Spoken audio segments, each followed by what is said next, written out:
la Severin. Steaua va avea lovitura de start acestei partide.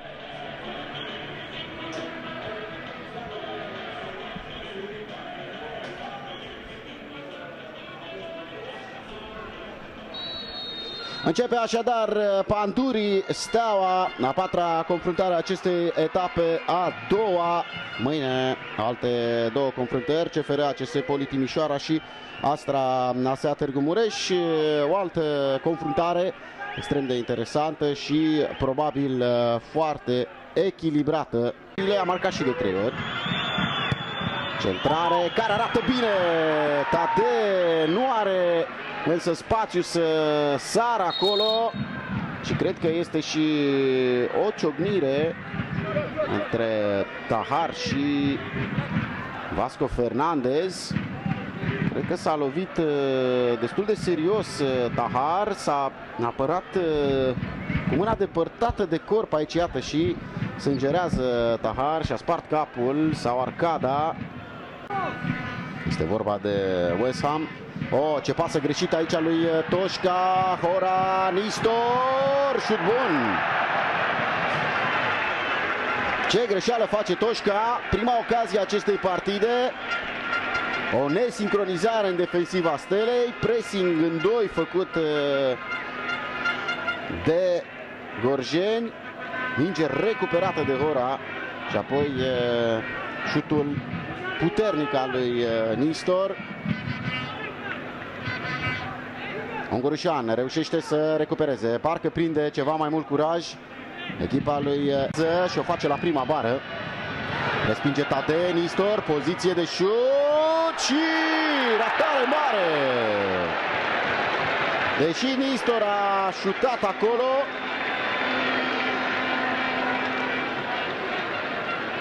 Hora apoi își așează mingea pentru finalizare. Nici vorbă de offside. Și iată deja două șuturi periculoase ale gorjenilor. Șutul eșuat al lui Nistor, șutul care se transformă în pasă.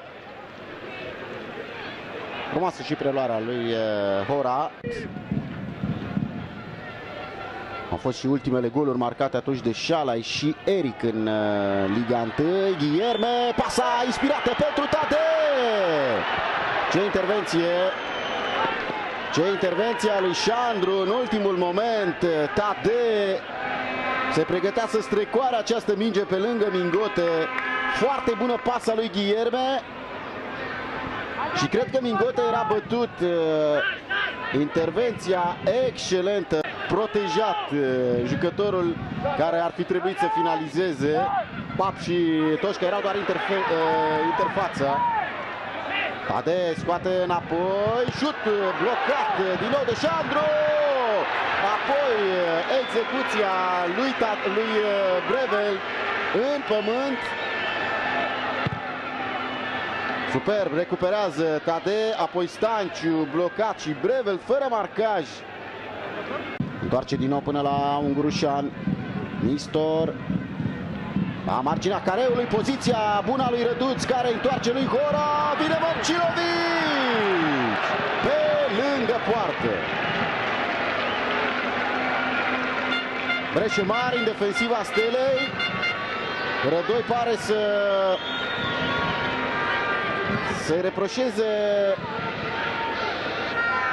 Bine, lui Lupă nu prea avea ce să-i reproșezi, pentru că el deja închidea la Hora.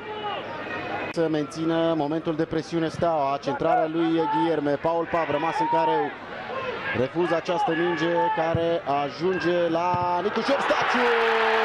Chipciu, gol Steaua. Minutul 28. Chipciu transformă această centrare foarte bună. Și spuneam la începutul acestui meci, Chipciu trebuie să suporte o perioadă de presiune. Un gol care îl ajută foarte, foarte mult. Iată-l pe Amrun, cel care, să-i spunem, îi pândește locul. Aplaudă și Amrun. Și centrarea este foarte bună, devierea lui Pap, inertă defensiva pandurilor. Chipciu reia sub transversală, iar Steaua conduce din minutul 28.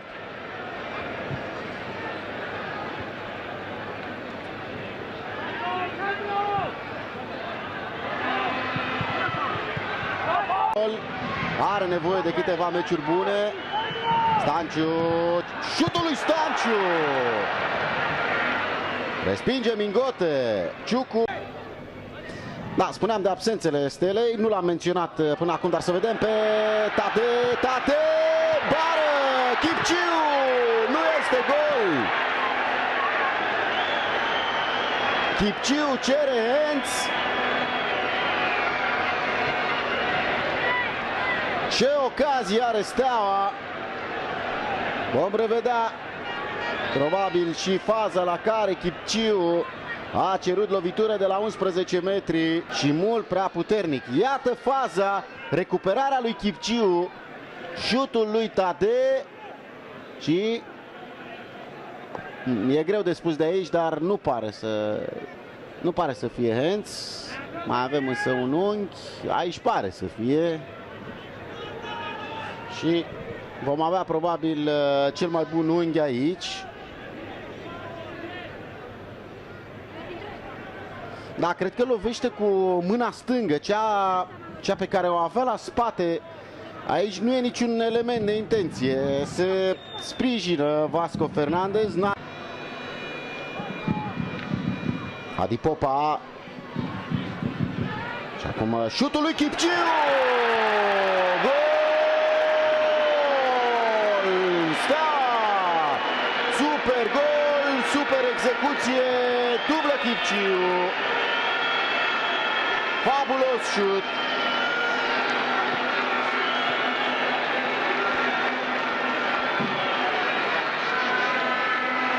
Prinde execuția perfectă și cât de mult avea nevoie Chipciu de un astfel de meci. Criticat din ce în ce mai des după evoluțiile sub așteptări la Steaua, dar și la echipa națională. Pasa lui Adi Popa, preluare simplă, șut năpraznic în vincul, nicio șansă pentru Mingote.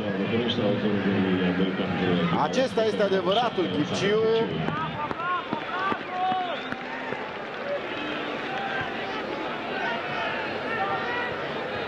Pur și simplu mingea nu se rotește deloc în aer. Din nou Adi Popa din prima. Este Paul Pap acolo care participă la această construcție. Adi Popa dă bine drumul la minge, poziție regulamentară a lui Râpă, centrare în fața porții, luftul lui Pap, luftul lui Amrun și șutul pe lângă poarta lui Chipciu.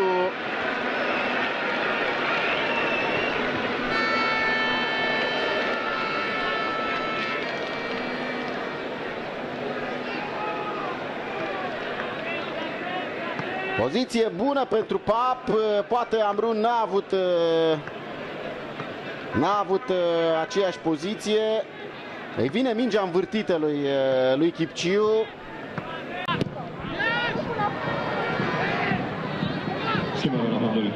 Scapă aici Tade de marcajul lui Șandru, își face bine mingea, Tade continuă, îi pasează lui Amrun. Gol!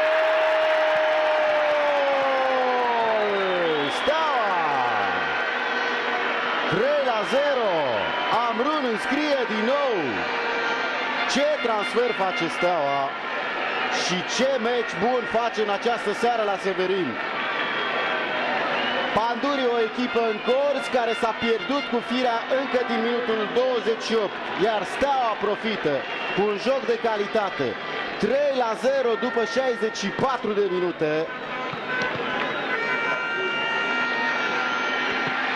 E faza lui Tade, poate mai mult, dar contează mult pentru Amrun. În primul rând acest gol. Iată Șandru aici, l-am lăudat toată partida. Pierde ușor contactul cu Tade. Pasa este exact cum trebuie pentru finalizarea lui Amrun.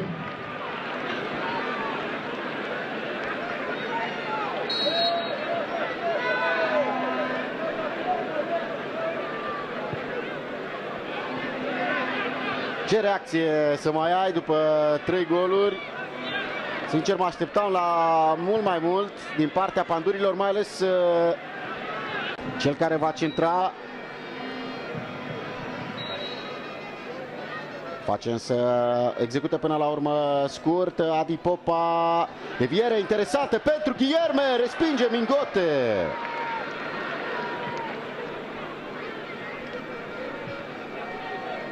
Cred că niciodată, cel puțin în ultimele 3-4 deplasări, Steaua n-a reușit să o domine atât de mult pe pandurii.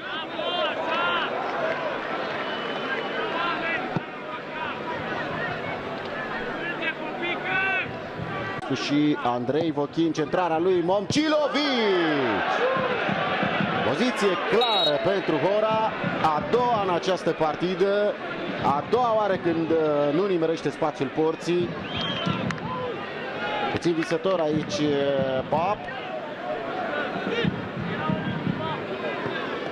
Schimbarea la bandul Cârguciu, părăsește terenul numărul 9. Iese tocmai Hora. 5 pentru Bandului, Valentin Munteanu.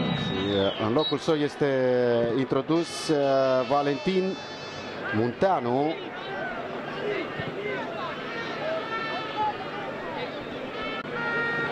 Nistor acum. Pentru Munteanu, pasa pe culoar, destul de inspirată. Munteanu și Roman sunt însă singurii jucători ai pandurilor pe acest atac. Apare acum și Nistor, pasa din prima, Roman! Pe lângă poartă.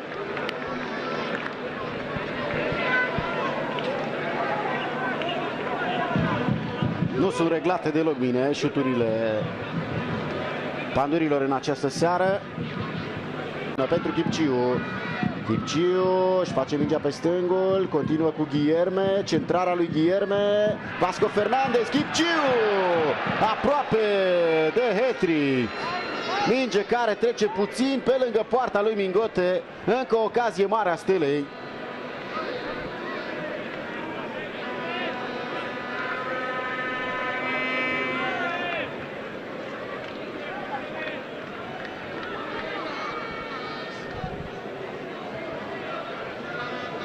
Cerșește acolo un fault. Anton Toșca se duce până la marginea careului. Toșca înșiră toată defensiva pandurilor până la ultimul om care și blochează. Final de meci, victorie convingătoare a Stelei.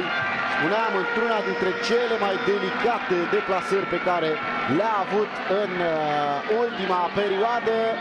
Probabil nimeni nu s-ar fi așteptat la o victorie atât de categorică sau la o înfrângere atât de usturătoare a unei echipe, spuneam, cu pretenții.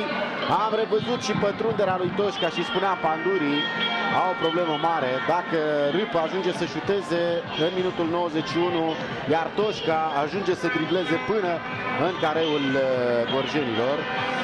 Victorie de răsunet până la urmă pentru Mirel Rădoi. Vedem cum s-a scris istoria acestei confruntări. În minutul 28, Chipciu a făcut